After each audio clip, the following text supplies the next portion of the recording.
Hello, beautifuls. We are so excited to be here with you. Okay, so let's start with the stamping on a curved surface. I've got 3 big points to teach on that. So we're gonna do, this is what we're gonna demonstrate on. And we are going to talk about 3 things, okay? And I have some little notes here. Let me move them out of your way. Bolstering, mounting choices, and conical curves, okay? This is not merely cylindrical, it's conical, meaning that it tapers. So it's smaller at the bottom than at the top. And what that means is it's a little more complex. So you, well, I'll get to that point. First, let's talk about bolstering. This is a fun thing. Now, I don't have towels. A big chunky towel would be better, but I don't have that. And these are our aprons, and they're kind of stiff and they don't work that awesome, but we're gonna make do, right? So what I did was I just took our, I folded in half, and then rolled it up. At the end of the day, we're a little punchy, okay, a little crazy. a little bit, yeah, and we're gonna do this, okay? But besides doing that, like if you had a towel, you would do it. Right now, they're like, you're using aprons?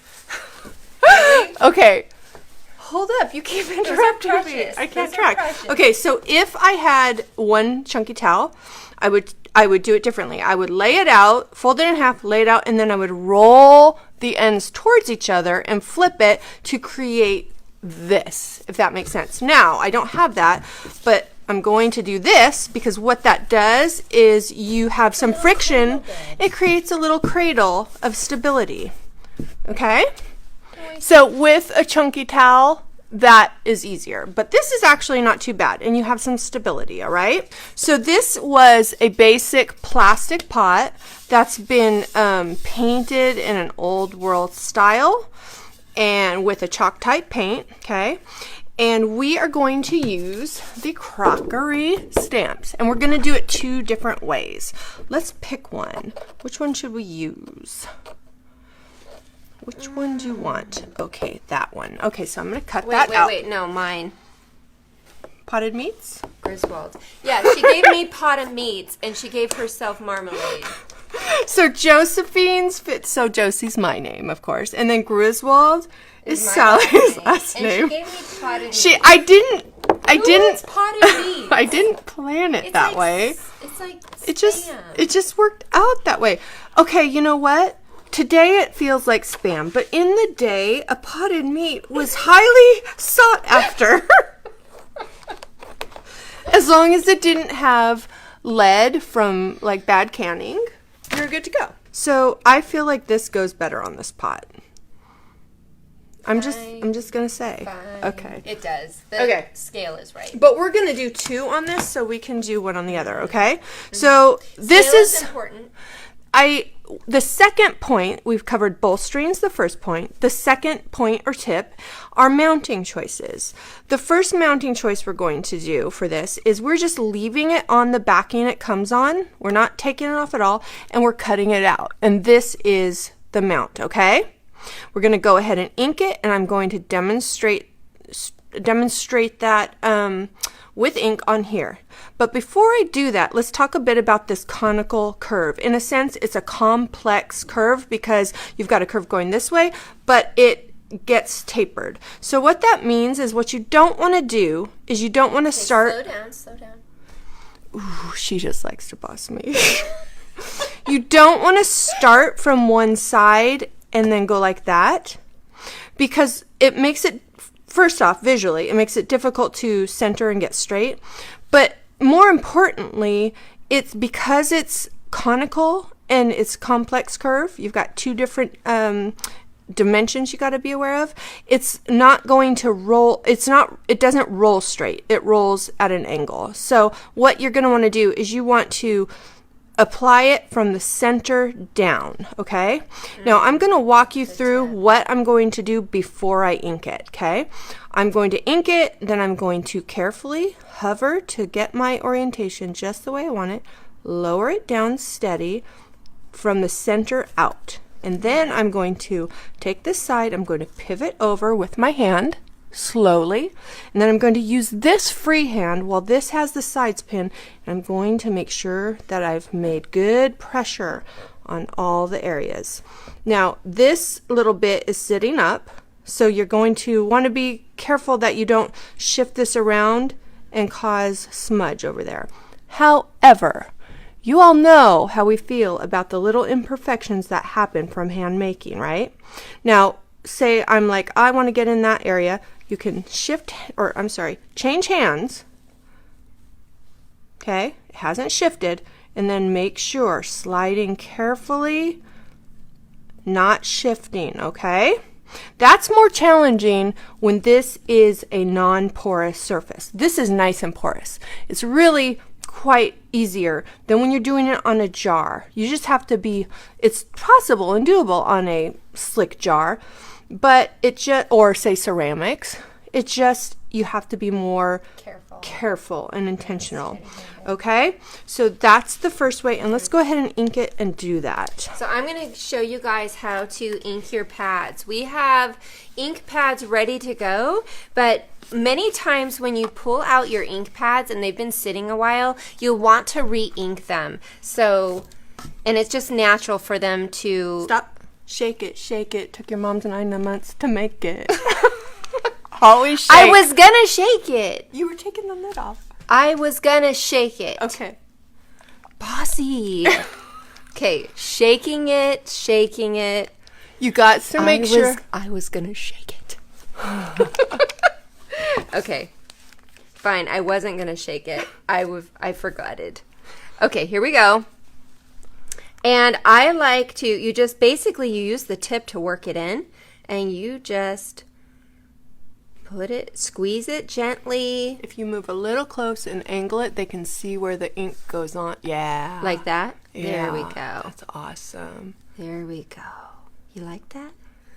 Nice. Nice. That's going to be really juicy, so okay. Awesome. Okay. Now, then sometimes I'll stop, if there's excess on the top, I'll stop squeezing and use the tip to just kind of work that in. So there you go. Awesome, awesome, Back Possum. to Josie. Okay, so now, can you see this over here? We are going to flat surface, impression side up. We are going to dab. Oh yeah, that's nice and juicy. We're going to set this aside. We like to store these upside down, sealed nicely and upside down so that the ink stays near the surface. Okay, now we've got a nice juicy stamp here. Okay, we're going to eyeball it nice and level and do just as I said. In fact, I'm not going to talk while I do this because I want to be steady.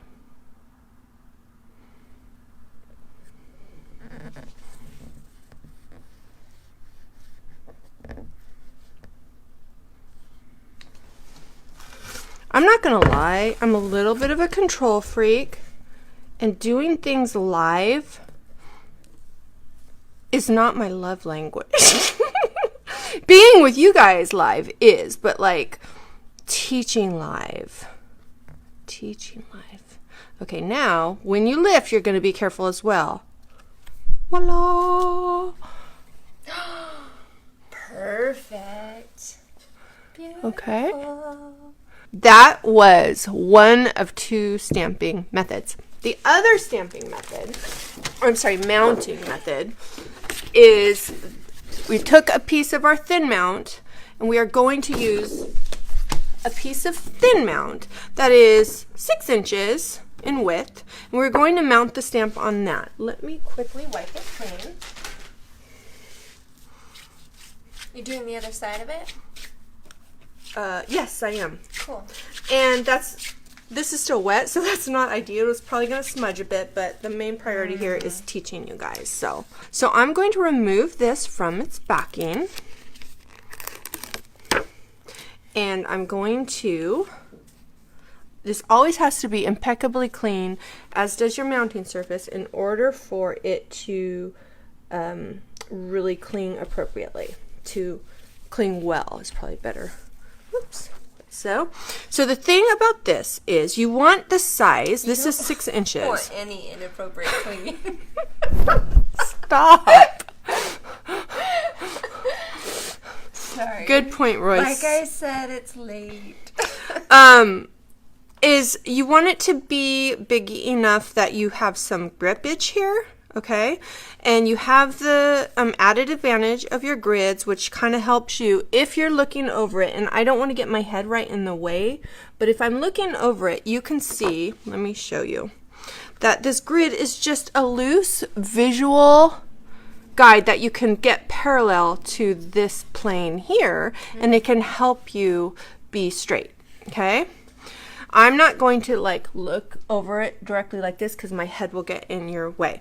The other thing about this is you want just enough grippage space that you can do this and go all the way down, but you see if there was too much more, I wouldn't be able to pull down around it. And you're going to do the same thing as you did before, but you've got a little more play area or like margin that is pulling the whole thing down a little more completely, and then you're going to do the same thing. Go sliding, adding gentle, even pressure to make sure that contact, okay? So I'm going to go ahead and I'm going to ink it, and I'm going to go ahead and do this. Oop, actually there was a little ink left on it, but that's okay.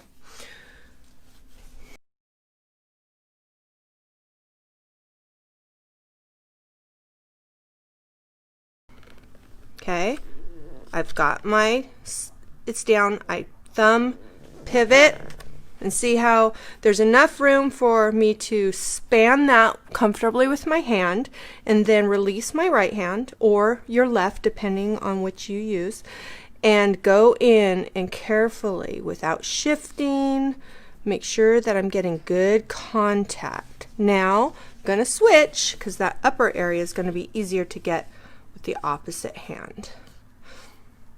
Don't feel rushed. And remember, if practicing and getting the reps is the best way. Yes, now reps up. Everything. And beautiful. Tickle, tickle, Terry says. Yes, too hard of a pressure Tickle, causes tickle works for crackalure distortion. And distress. Yes, distress and crackalure is the tickle. Tickle, tickle. Tickle, tickle, but not tap, tap. Tap, Right. tap gives you leopard print. Yes. And you don't want that. So I think we covered the bolstering, the mounting choices, and the, you know, you've got, you can mount on this, or you can leave it mounted on what it came, and both work. I tend to leave them mounted and cut them out more often than not. What was the third tip you covered? Conical curves. Oh, gotcha. Okay. If this were not conical, if it were merely pure cylindrical, then you could actually, it wouldn't matter where, exactly. But if you roll it on a conical, it's going to cause it to go to the side. We're going to show you guys stamping on a sealed surface as opposed to an unsealed surface. Yes. Okay, so I'm going to stamp onto 4 different surfaces. This is raw chalk type paint. This is sealed with it's a matte, but I would call it closer to a satin if I were describing it. Over top of that, Definitely a satin. yeah, I think so too. And then on plain printer grade paper, and then on the cardboard insert that comes, which does have a sheen. And it's simply to illustrate how different surfaces receive the ink and the stamping differently. And this is just for ink. When you get into paint, that introduces another potential for variation. So let's go ahead and just use what we've already stamped. And I don't even need to clean it. And the first one I'm going to do across these two so we can look at, and it may be difficult to see the difference from afar, so I'll lift it up so that you can see it more closely.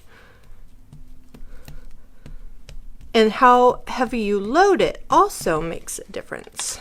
Don't even I'm just going to lay flat down, and like I showed you with the conical surface, I'm going to stabilize with one hand, and I'm going to, without shifting it, make sure with gentle, even pressure application that I'm getting good contact, okay? Now,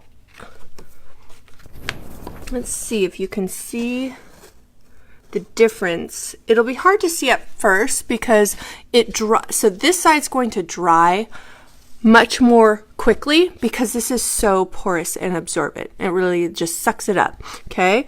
And this side, in fact, let me speed the drying up a little bit so we can kind of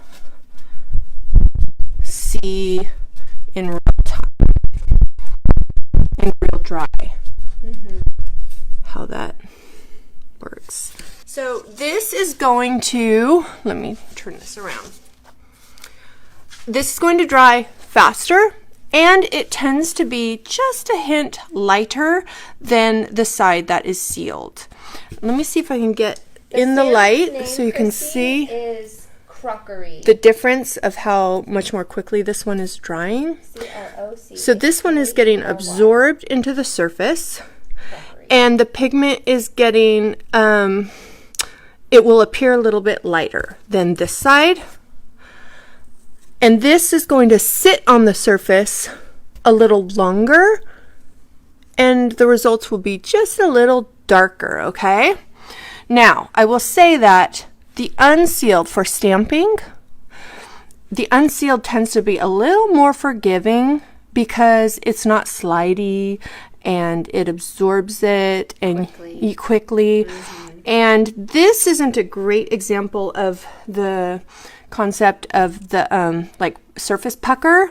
Sometimes on the with some stamps, you can, if you're really juicy, you can get a little surface pucker, which isn't an negative thing. It's just different. You can kind of see it a little bit here. Let me get up really close. A fine design that it's yeah, this isn't the best example of that. This is a really nice impression all the way around. Okay, but you'll start to see how this side is a little lighter as it dries. And this is going to sit on the surface and be more concentrated at that surface level. They're not backwards. They're not backwards, Terry. It's just the camera. camera. It's showing backwards on the camera. Right. It's just the camera. They're actually the right way. That would be really sad if we made all the designs backwards. That would be sad. They're the right way when you do them in person. It's just the Facebook camera that flips it. Yes. Now, you know what I'll do is I'll tape this down so that I can do it the same way there, because I think it's a great illustration of the differences. And you guys, don't underestimate the use of our stamps. Even though they're designed for decor, they work beautifully in paper crafts. So, you know, mixed media, paper crafts, card making, all of those crafts, our stamps work beautifully in them. And in fact, you can get different effects that you can't get with craft stamps because the scale allows you to go like bleed off the page and get some really beautiful designs that you could only get if it had a large scale to it. So play with them with totally. The biggest takeaway that I want you to take from this session on the different surfaces is that know how your medium is going to engage with your surface. Do a little testing ahead of time. I can't tell if you guys can see. I think if I do like this, see how this immediately absorbed it, okay? And it's actually a slightly cleaner impression or sharper impression than this side. And Royce mentioned earlier that because she collects authentic English crocks and that many times they're not sharp. And that is so true. Probably more times than not, they're going to be closer to an imperfect impression than a perfect one. I'm wanting to, okay, so you can see this. You can see how on this glossy side, it's not dry at all. On this side, it's absorbed it, it's set, it's, you know, not dry, but it's absorbed. Yeah, do a little smear test. Okay. Boom, boom. Whoops. See what we're saying? Totally different. Totally different. Now this one, let's see if we can still get a smear on this one. Ah, yes, see? And no. See how different? See how different? I felt like Yoda's protege. See how different? My husband hates my Yoda impressions. They're terrible. They're probably not that awesome, huh? They're not that awesome. So, anyways, that's going to definitely affect the surface you're going on is going to affect your the sharpness of the impression.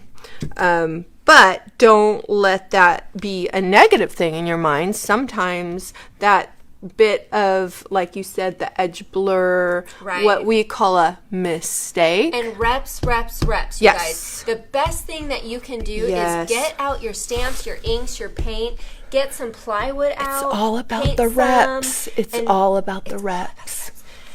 Paint some, seal some, do it on paper, do it on craft, do it on all the different surfaces so you can really see how the stamps react and how the different pressures work, and that's how you're going to get used to using the stamps. So you're going to be able to see how this one, once it's absorbed, it's a shade lighter than this one. This is going to take longer to dry. You'll still have great results, but you got to be more generous with the dry time on this. And if you're planning a project where you want to use masking, anybody who doesn't know what masking is, raise your hand and say, me need more masking help. But don't say it like that, please. Okay, I need more masking help. Anybody who needs that, raise your hand so we can point you in the right direction or talk about it on a live or whatever. But if you're going to be masking, if you're planning a composition where you're going to be using masking, then you'd be better off, if the project allows for it, to be stamping onto raw unsealed. And guys, our latest blog post is all about masking. Yes. Stamping and masking. Yes. So we are live right now just showing you a few tips, but that blog post is incredibly comprehensive.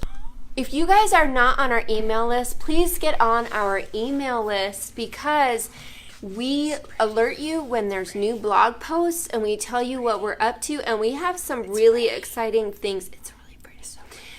Really exciting things that you're not going to want to miss that are only going out to our email list. So you won't find out about them unless you're on our email list. So sign up. You can find that sign up here. I'll post a link in these comments. I will post a link to get on our email list. Okay, guys, we are going to shut down. Until next time, again, Tuesdays, Wednesdays, meet us here. Let's hang out. Let's hang. A little makery, and then on Wednesdays, a little chat, a little tomfoolery, a little shenanigans. Okay, I'm cutting her off. All right.